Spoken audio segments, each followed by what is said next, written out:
असली कमाल राशिद खान केआरके कौन है? ये तो जो मेरे क्लोज दोस्त हैं खाली वही बता सकते हैं। मैं आपका वीडियो देख रहा था, उसमें आपने कंगना रनावत का भी जो एक उनके साथ में जो इंसिडेंट हुआ है चंडीगढ़ एयरपोर्ट पे, उस पे आपने आपके काफ़ी सारे आपके बयानात वहाँ पर मौजूद थे। कंगना को मैं बहन कहता हूँ, लेकिन जो कुछ हुआ जो सही था मैंने वही कहा। कंगना के जो बयान हैं पास्ट में जो उन्होंने दिए हैं वो बहुत अच्छे नहीं हैं। वो अपने पॉलिटिकल फायदे के लिए कुछ भी कहती है और मेरे ख्याल में शायद यही वजह है कि कुलविंदर कौर को गुस्सा था, वो बाहर निकल आया, उसने उसको थप्पड़ मार दिया। तो मेरे ख्याल में बस ये गुस्सा था। अब उसको कंगना कनेक्ट कर रही है, नहीं ये तो आतंकवाद है, ये तो पंजाब में आतंकवाद बढ़ रहा है, इस तरह की चीजों से इसका मतलब ये है कि कंगना झूठ बोल रही है और वो सिर्फ अपनी पब्लिसिटी कर रही है। तो ये भी उन्होंने कहा कि फ़िल्म इंडस्ट्री से उनको सपोर्ट नहीं मिल रहा है। भाई फिल्म इंडस्ट्री में तो उसकी किसी से दोस्ती है ही नहीं। जितने फिल्म इंडस्ट्री वाले हैं वो सबको गालियां देती है। आपको लगता है कि थोड़ा-सा सेलिब्रिटीज़ को थोड़ा-सा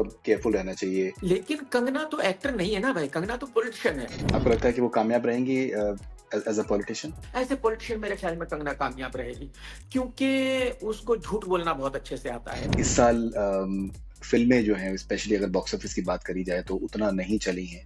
उसकी वजह ये है कि किसी भी बड़े स्टार की फिल्म इस साल रिलीज नहीं हो रही है।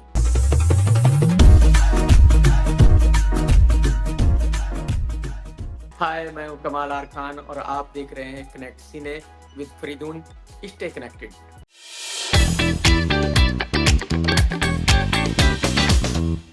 कमाल भाई वेलकम ऑन कनेक्ट सिने, कैसे हैं आप? थैंक यू, बहुत बढ़िया भाई। भाई लंदन से आप जॉइन कर रहे हैं इस वक़्त, बहुत-बहुत शुक्रिया। Thank you. पहले हम लोग मुंबई में मिला करते थे, अभी मैं यहाँ पर वैंकूवर में हूँ, आप लंदन में, लेकिन दिल मिले हुए बिल्कुल करेक्ट। भाई ये आप अभी आजकल इस तरीके का दौर है कि फ़िल्में चल नहीं रही हैं, लेकिन कमाल राशिद खान का जो ट्विटर है वो भयंकर चल रहा है एकदम बिल्कुल। ह हज़ 1000 रीट्वीट्स हो रहे हैं, 2000 रीट्वीट्स हो रहे हैं, 3000 रीट्वीट्स हो रहे हैं।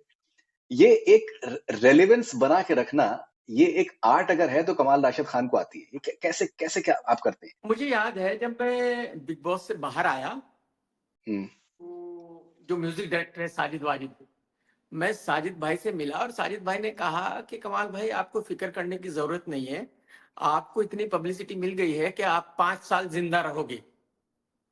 तो क्या बात मैंने है। कहा कि 5 साल जिंदा रहूंगा तो उसके बाद क्या होगा साजिद भाई?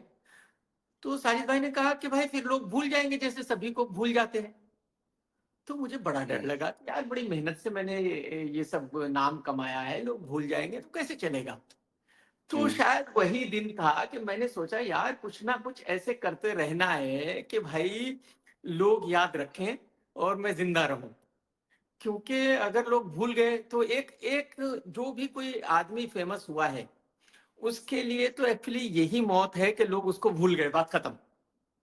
तो राइट। वो एक मेरे दिमाग में उसी वक्त बैठा था कि भाई कुछ ना कुछ करते रहना है और वो ऊपर वाले की दुआ है कि मैं ऐसा कुछ करता रहता हूँ कि भाई मैं न्यूज़ में बना रहता हूँ। बहुत सालों से मैं आपको जानता हूँ और हमने पहले भी डिस्कस किया है कि आई थिंक बहुत से चीज़ों के बारे में आपके ओपिनियंस होते हैं, बहुत से लोग उसको फॉलो करते हैं, अप्रिशिएट भी करते हैं। सर्टेन चीज़ें जो होती हैं आपकी बहुत ही लाइट हार्टेड होती हैं, लेकिन फिर आप कुछ काफ़ी संजीदा टॉपिक्स के ऊपर भी आप बात करते हैं और सीरियस टॉपिक्स के ऊपर भी बात कर रहे हैं।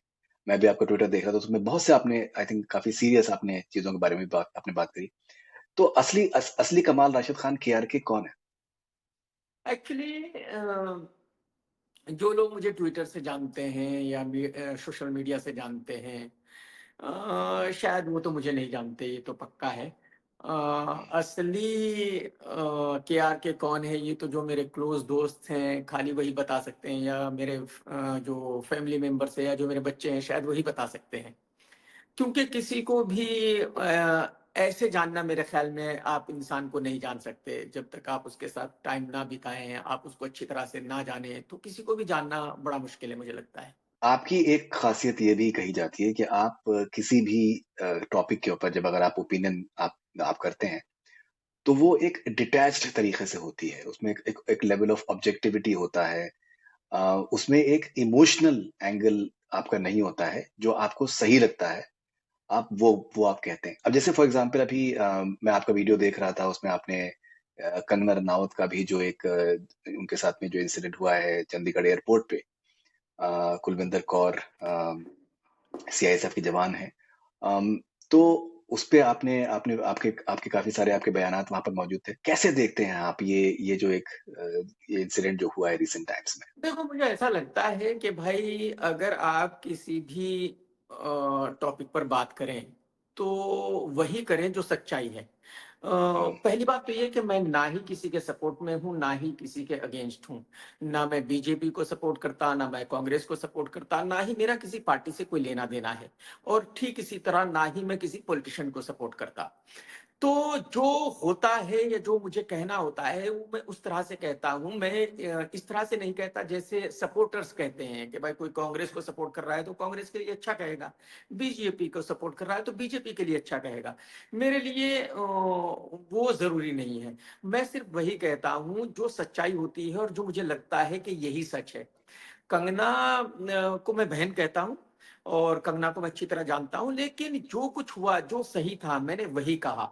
कंगना के जो बयान हैं पास्ट में जो उन्होंने दिए हैं, वो बहुत अच्छे नहीं हैं। वो अपने पॉलिटिकल फ़ायदे के लिए कुछ भी कहती है और मेरे ख़्याल में शायद यही वजह है कि कुलविंदर कौर को गुस्सा था और उसको तो शायद कुलविंदर कौर ने तो शायद ज़िंदगी में सोचा भी नहीं होगा कि भाई वो कहीं कंगना को मिल जाएगी। लेकिन वो हुँ। उसको मिल गई एयरपोर्ट में और जो उसका गुस्सा था, वो बाहर निकल आया, उसने उसको थप्पड़ मार दिया।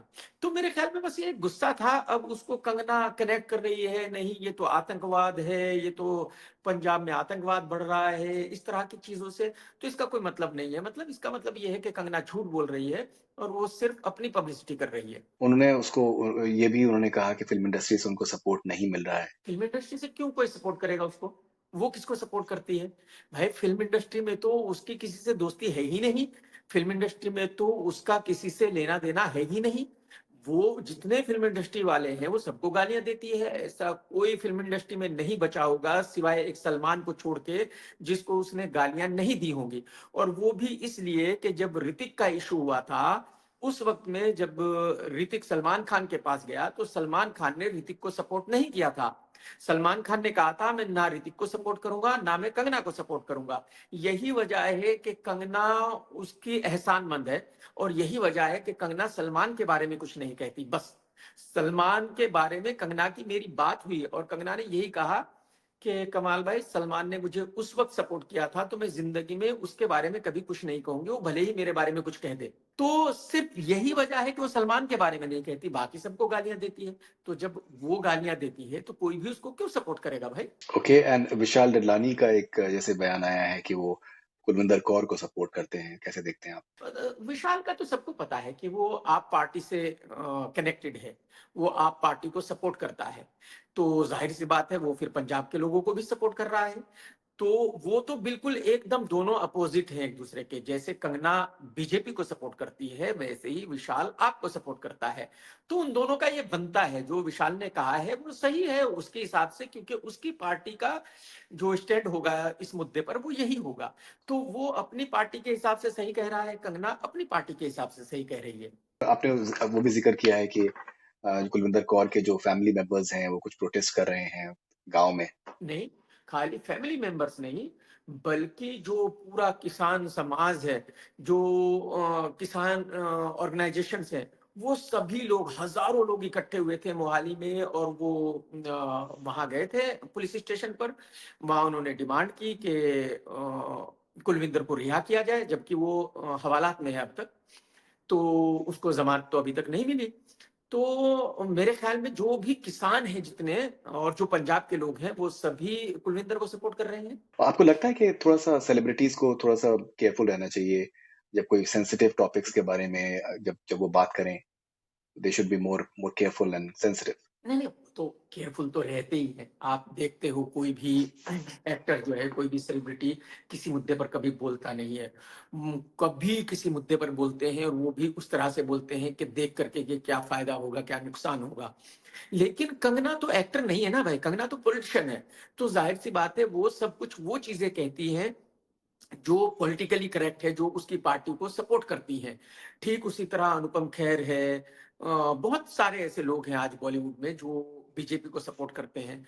तो वो ज़ाहिर-सी बात है वो बातें कहते हैं जो बीजेपी के सपोर्ट में हैं। वो ऐसी कोई बात नहीं कहते जो बीजेपी के खिलाफ जाए।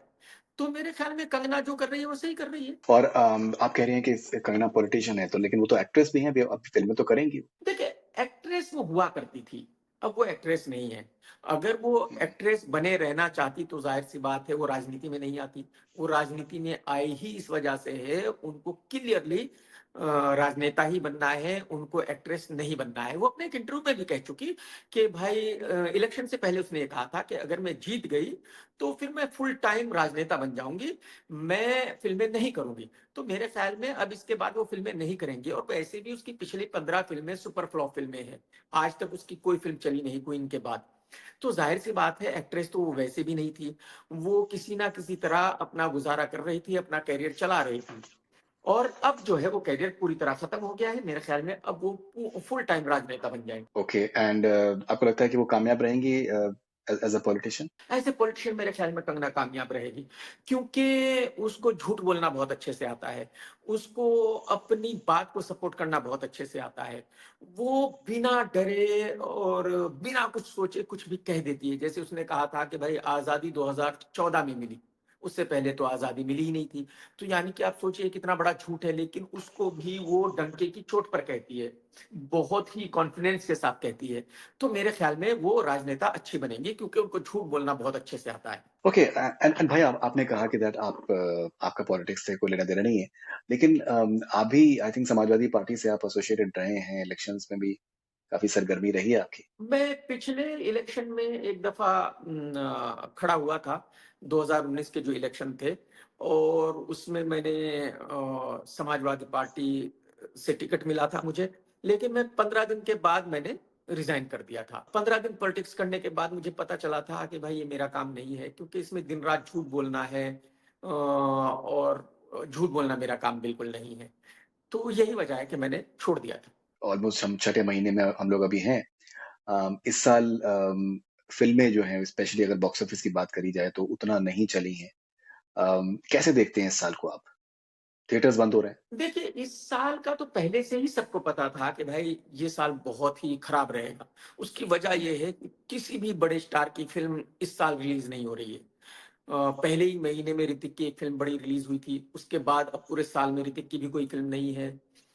एसआरके की कोई फ़िल्म नहीं है, सलमान की कोई फ़िल्म नहीं है, आमिर खान की कोई फ़िल्म नहीं है। तो जितने बड़े स्टार्स हैं उनकी फ़िल्में नहीं हैं, इवन रणबीर कपूर की कोई फ़िल्म नहीं है। तो इस साल सभी छोटी-छोटी फ़िल्में रिलीज़ हो रही हैं और वो इन 6 महीनों में मेरे ख़्याल में काफ़ी फ़िल्में रिलीज़ हो चुकी। और दूसरी वजह ये है इन छोटी फ़िल्मों के रिलीज़ होने का कि पहले जब ये फ़िल्में बनती थी तो ये डायरेक्ट ओटीटी पर रिलीज़ होती थी। जो ओटीटी कंपनीज़ थी वो इनको खरीद लेती थी। लेकिन अब उन कंपनियों का ये कहना है कि भाई आप पहले फ़िल्म को थिएटर में रिलीज़ कीजिए, उसके बाद हम खरीदेंगे, नहीं तो हमें नहीं चाहिए। तो जो निर्माता हैं वो बेचारे मजबूर हो गए ऐसी फ़िल्मों को रिलीज़ करने के लिए जिनका उनको पता था कि ये थिएटर में नहीं चलेंगी, ये सिर्फ़ ओटीटी के लिए बनाई गई हैं। तो ज़ाहिर-सी बात है वो फ़िल्में थिएटर में नहीं चली और चलेंगी भी नहीं। मेरे ख़्याल में जो सेकंड हाफ़ है साल का, उसमें अब कुछ अच्छी फ़िल्में रिलीज़ होंगी, कुछ बड़ी फ़िल्में रिलीज़ होंगी। मेरे ख़्याल में अक्षय कुमार की 2-3 फ़िल्में आएँगी, अजय की 2-3 फ़िल्में आएँगी, जॉन की फ़िल्म आ रही है। तो इन लोगों की फ़िल्में आएँगी, लेकिन फिर भी जो बड़ी फ़िल्में हैं वो इस साल नहीं आ रही है। एक बहुत बड़ी फ़िल्म है सिंघम 3 लेकिन वो भी इस साल में रिलीज़ नहीं होगी, वो भी अगले साल ही रिलीज़ होगी। हालाँकि वो कोशिश कर रहे हैं कि इस साल रिलीज़ कर लें लेकिन कर नहीं पाएँगे। तो मेरे ऐसा ख़्याल क्यों? में शायद फ़िल्म कंप्लीट नहीं हो पाएगी। उनकी शूटिंग अभी तक चल रही है, उनका पोस्ट प्रोडक्शन अभी तक चल रहा है। तो मेरे हुँ। ख़्याल में उनको ना ही सही डेट मिल पा रही है और ना ही उनका काम ख़त्म हो पा रहा है। तो मेरे ख़्याल में वो फ़िल्म भी इस साल रिलीज़ नहीं होगी। तो इसका मतलब ये हो गया क्लियर हो गया कि इस साल में ऐसी कोई भी फ़िल्म रिलीज़ नहीं होगी जो 200 करोड़ रुपए के ऊपर का बिज़नेस कर सके, बॉक्स ऑफिस कर सके। हाँ, अल्लू अर्जुन की एक फ़िल्म है पुष्पा 2 लेकिन वो तेलुगु फ़िल्म है। वो हिंदी में डब हुँ। होके रिलीज़ हो रही है। बॉलीवुड की ऐसी कोई बड़ी फ़िल्म रिलीज़ नहीं हो रही है इस साल। काल्की का प्रोमो भी आपको अच्छा नहीं लगा? काल्की का जो ट्रेलर रिलीज़ हुआ है, उससे साफ पता चलता है कि भाई उस फ़िल्म के कुछ भी सर-पैर नहीं हैं। वो फ़िल्म बस सिर्फ़ बड़े स्केल पे बनाई गई है, बहुत ज़्यादा स्टार्स उसमें ले लिए गए हैं, बहुत बड़े स्केल पर शूट की गई है। लेकिन ये फ़िल्म मेरे ख़्याल में उतनी ही खराब है जितनी कि आदिपुरुष थी। तो इस फ़िल्म का जो कंटेंट है वो अच्छा नहीं है और मुझे लगता है क्वालिटी भी अच्छी नहीं है और मुझे लगता है वैसे भी ब्लैक फ़िल्म है। तो ये फ़िल्म मुझे नहीं लगता कि चल सकती है, पॉसिबल नहीं है।